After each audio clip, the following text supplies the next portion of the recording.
I love the birds for old memory's sake.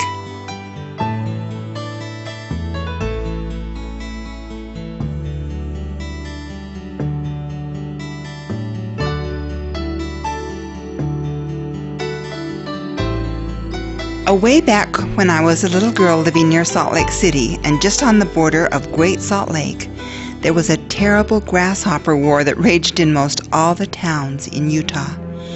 In this little town where we lived, they were a fright. In order to save something, the whole town turned out with flags and brush to drive them into a thicket that had been prepared and burn them. I went with the others, a slender, delicate little girl of 7.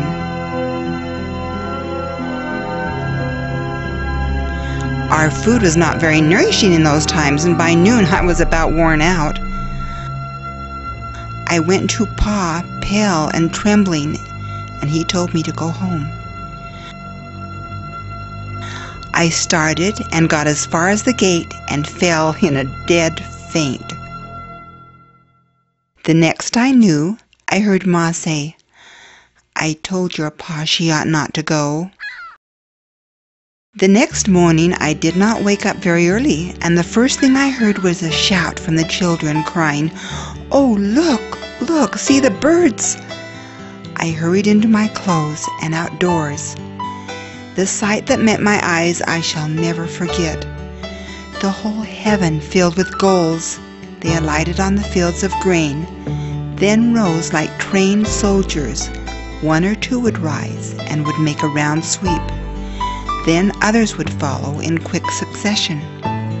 As they arose, they widened the circle, one following the other until they formed an immense funnel, then flew off to the Great Salt Lake. They dropped their load of grasshoppers they had gathered in a pouch under the neck. Then they flew back and repeated the act over and over again until the fields were cleared from grasshoppers and the people were saved from starvation.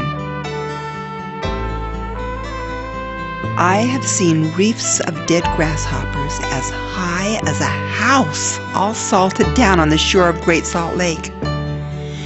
We did not have to drive them with a flag. I only sat on the top of a fence or a haystack and watched the beautiful birds.